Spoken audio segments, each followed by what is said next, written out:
আসসালামু আলাইকুম, welcome back to my channel. আজকে আমি আপনাদের সাথে শেয়ার করব সবচেয়ে সহজ পদ্ধতিতে ডিম দিয়ে পেঁয়াজুর রেসিপি। মজাদার এই পেঁয়াজুর রেসিপিটি খুব অল্প সময়ে কিভাবে তৈরি করতে পারবেন সেটি আজকে আমি আপনাদের সাথে শেয়ার করছি। প্রথমেই একটি বাটিতে 1 কাপ পরিমাণে পেঁয়াজ কুচি নিয়ে নিচ্ছি। একদম ঝুরি করে কেটে রাখা পেঁয়াজ নিতে হবে। কুচি করে কেটে রাখা কাঁচামরিচ দিয়ে দিচ্ছি। ঝাল আপনারা আপনাদের পছন্দ মতো বাড়িয়ে কমিয়ে নেবেন।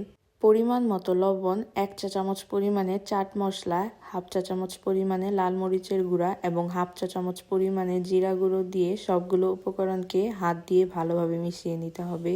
প্রথমেই এখানে পানি ব্যবহার করা যাবে না। প্রথমে এগুলোকে ভালোভাবে মেখে নিতে হবে। মেখে নেওয়া কমপ্লিট। এবার 2 টেবিল চামচ পরিমাণে বেসন এখানে অ্যাড করে দিচ্ছি। বেসনগুলোকে প্রথমে মিশিয়ে নিচ্ছি, তারপরে হাফ কাপ পরিমাণে পানি দিয়ে অল্প অল্প করে পানি অ্যাড করতে হবে এবং মেশাতে হবে। হাতের তালুতে মিশ্রণ নিয়ে একটু চারপাশে ছড়িয়ে দিতে হবে। টুকরো করে কেটে রাখা ডিমের স্লাইস দিয়ে আবারও ওপরে অল্প কিছু পরিমাণ মিশ্রণ দিয়ে ভালোভাবে গোলাকার শেপ দিয়ে নিতে হবে। দেখতেই পারছেন আমি কিভাবে এই কাজটি করেছি। আমি সবগুলো ডিম পেঁয়াজও একইভাবে তৈরি করে নিচ্ছি। একটি কড়াইতে বেশি পরিমাণে তেল দিয়ে গরম করে নিয়েছি। এবার তৈরি করে রাখা ডিম পেঁয়াজগুলো একে একে দিয়ে ভালোভাবে ভেজে নিচ্ছি। লালচে কালার হয়ে গেলে এগুলোকে তুলে নিতে হবে। উল্টে পাল্টে ভেজে নেওয়া কমপ্লিট। এবার আমি এগুলোকে তেল থেকে তুলে নিচ্ছি।